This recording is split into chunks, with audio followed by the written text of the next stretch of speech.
Buenas noches, mi nombre es Denise Peña Rodríguez, matrícula 120-1868 y la noche de hoy vamos a hablar un tema muy importante, el cual es la vía simpática y parasimpática del globo ocular. Esta presentación está dirigida al doctor Samuel Gutiérrez Núñez. Entonces vamos a empezar. Antes de entrar a materia, tenemos que saber una breve introducción. Entonces, la función visual no depende solo de estructuras anatómicas del ojo, sino también de su inervación autónoma. El sistema nervioso autónomo regula el tamaño de la pupila, la acomodación del cristalino, la producción lagrimal y el flujo sanguíneo ocular mediante dos componentes, el cual es el sistema nervioso simpático y el sistema nervioso parasimpático. Ambos sistemas actúan de manera coordinada para mantener una adecuada función visual y permitir la adaptación a diferentes condiciones de iluminación y distancia, como podemos ver aquí las funciones que le dije anteriormente. Entonces, inervación autónoma del ojo. Ese se divide en dos grupos, como dije, el sistema simpático y el sistema parasimpático. En el sistema simpático tenemos que es conocido como de lucha o huida. En esta se produce lo que es la midriasis, que es la dilatación pupilar, la elevación parcial del párpado superior. También aquí se da lo que es una vasoconstricción ocular. Y por último, se puede decir que también se da la inhibición relativa de la acomodación. Entonces, el sistema parasimpático es conocido como sistema de reposo y digestión. Entonces, la vía parasimpática es responsable de producir lo que es la miosis, que como sabemos es la contracción pupilar mediante el músculo del esfínter del iris. También se da lo que es la acomodación, permite enfocar objetos cercanos mediante la contracción del músculo ciliar. Y por último también tenemos lo que es el reflejo fotomotor, el cual participa en el reflejo fotomotor directo y el reflejo fotomotor consensual. Entonces, siguiendo las funciones de la vía parasimpática, tenemos tres funciones. La primera es la miosis, como vemos aquí, que es la contracción de la pupila mediante el músculo del esfínter del iris. La segunda función, como dije anteriormente, acomodación, que ésta permite enfocar objetos cercanos mediante la contracción del músculo ciliar. Y por último, tenemos el reflejo fotomotor, que ésta participa en el reflejo fotomotor directo y también en el reflejo fotomotor consensual, que lo vamos a ver más adelante. Aquí tenemos aquí un pequeño esquema. Perfecto, vamos a hacerlo. Anatomía de la vía parasimpática. La vía parasimpática consta de dos neuronas. La primera neurona que tenemos es la llamada preganglionar.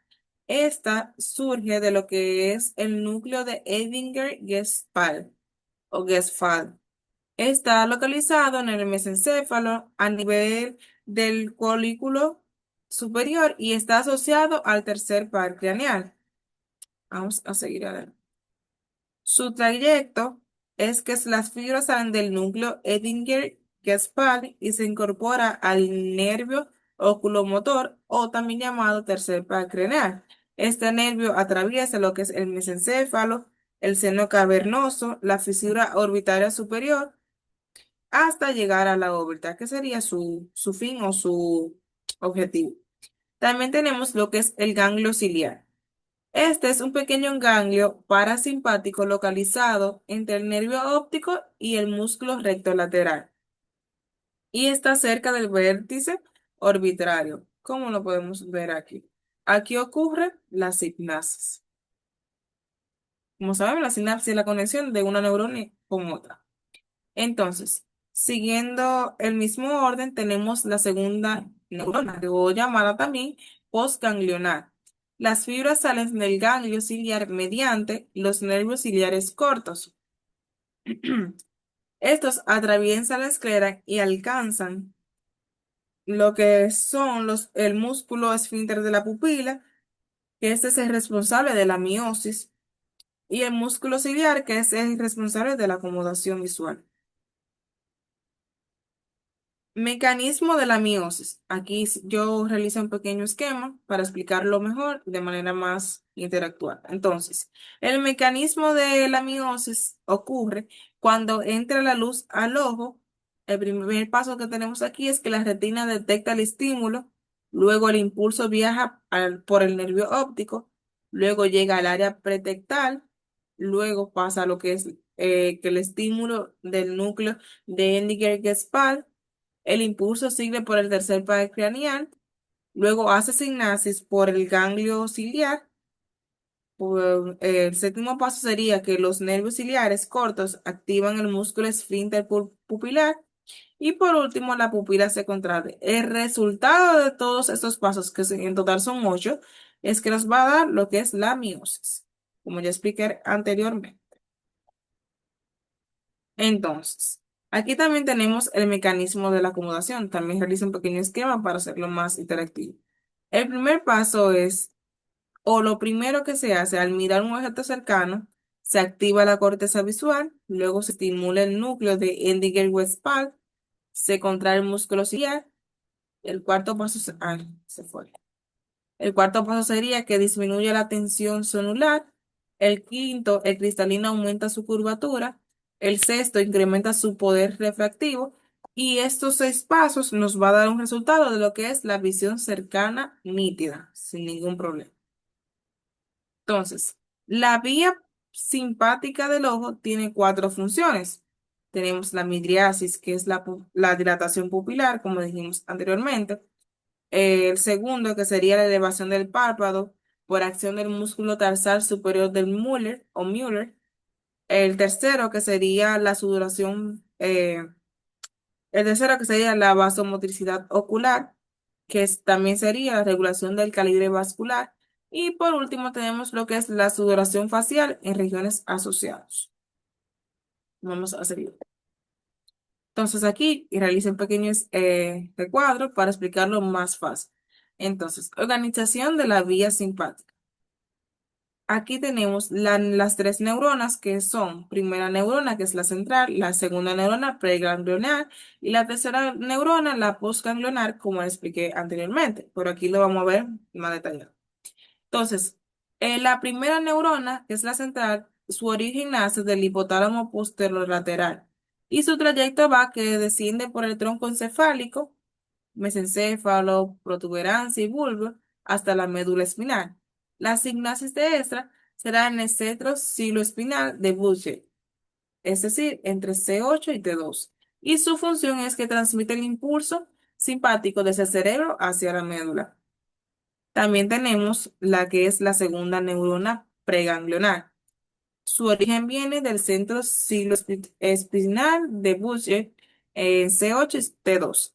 Su trayecto va desde, sale por las raíces ventrales de la médula, entra a la cadena simpática cervical y asciende por el cuello. Se está moviendo, ok.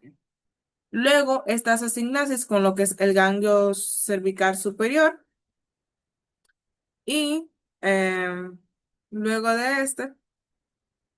eh, Su función viene siendo que conduce el impulso simpático hacia el cuello. También tenemos la tercera neurona llamada postganglionar, que su origen viene del ganglio cervical superior. También su trayecto va desde que forma el plexo carotido interno acompañado a la arteria carótida interna. Entonces, no realizan otra signasis y su función es que inerva el músculo dilatador de la pupila, el músculo lateral superior del Müller o Müller y vasos oculares. Entonces, aquí tenemos el mecanismo de la midriasis.